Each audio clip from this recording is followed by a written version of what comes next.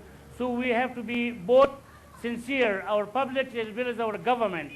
As long as both countries' enforcement agencies, intelligence agencies does not cooperate from the bottom of their hearts,